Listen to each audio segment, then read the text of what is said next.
पांचवी बात दाता गंज बख्श अली अजमेरी, पांचवी बात दाता साहब फरमाते हैं कि अपनी जिंदगी में ना फकीर दरवेश किसी दुनियादार के सामने हाथ नहीं फैलाता, अपनी सफेद पोशी बचा के रखता है, वो हाथ नहीं फैलाता। मैंने आपको बड़ी दफा वो बात सुनाई और मुझे इस जुमले से इश्क है।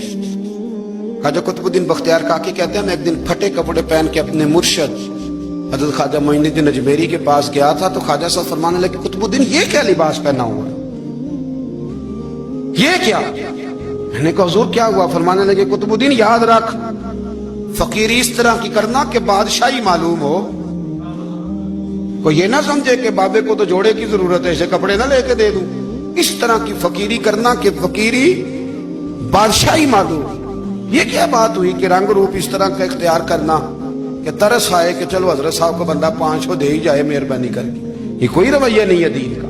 दाता गंज बख्श अली अजमेरी फरमाते हैं अपनी जात पर कभी सवाल का दरवाजा ना खोलो। आप फरमाते मेरे मुरीदों से पूछ लो, मैंने देने का मिजाज बनाया है, लेने का मिजाज नहीं बनाया। फरमाते थे अपनी जात पर सवाल का दरवाजा, कुछ लोगों की मजबूरी होती है कर्ज पकड़ना, कर्ज उठाना सुन्नत है, जरूरत पड़ जाए तो कर्ज लेने में मना, कुछ की मजबूरी है, कुछ को शौक है।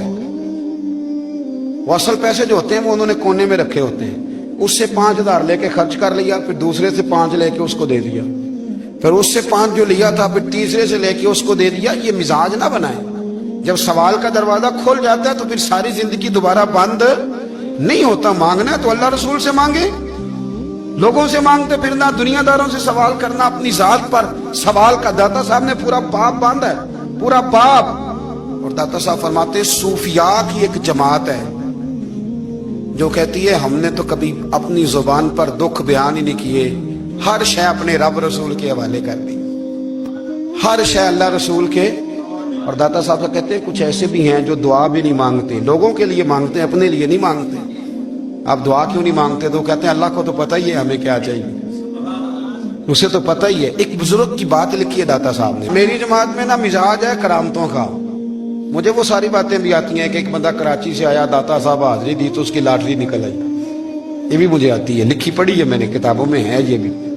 एक बंदा, ये सारी बातें ना आती हैं करामतों में, बड़ी सारी चीजें लोग बयान करते हैं कि मैं वहां आया और मैंने हाजिरी दी तो मौज लग गई। ये सारी बातें आती हैं। हमारे पुराने बुजुर्ग और भी किस्से सुनाया करते थे, सारी हमें चीजों का पता, पर जो उन्वान है ना वो हजरत शेख अबू नूर कहते हैं कि एक बंदा दाता साहब के मजार पे घूम रहा था, दाता 10 रुपए दे, 10 रुपए दे, 10 रुपए दे। तो एक बंदा बड़ी देर से उसे देख रहा था, वो कहने लगा दाता ने तुझे क्या देना है, इधर आ मैं दूं। उसने 10 दिए। बंदा बड़ा हसीन था, हंस पड़ा, कहने लगा दाता तेरे भी सदके जाऊं। दिलाने लगा तो मुनकर से ही दिलवा दिए, जो नहीं मानता उसी से दिलवा दिए। वो बड़ा परेशान हुआ, मैं और चक्कर में था इसलिए मेरे ऊपर ही जड़ दी है बात। कहने लगा दाता तेरे सदके जाऊं। तो ये सारी बातें किताबों में मौजूद हैं, लोगों ने अपने अपने मुशाहिदात जो जिसके साथ पेश आया उसने बयान किए हैं। बहुत सारी बातें काबिले बयान हैं, पर जो उन्वान है मैं उस पर रहना चाहता हूँ। दाता साहब रहमतुल्लाह अलैह फरमाते हैं हमारी तालीमात हैं कि अपने दुख दर्द दुनियादारों से बयान नहीं करने, सवाल का दरवाजा लोगों के सामने खोलना। अल्लाह वालों से कहेंगे कभी कहना होगा तो, दुनियादारों से कहना। कहते हैं शेख अहमद नाम के बुजुर्ग थे, सारी जिंदगी किसी को काम नहीं बताया।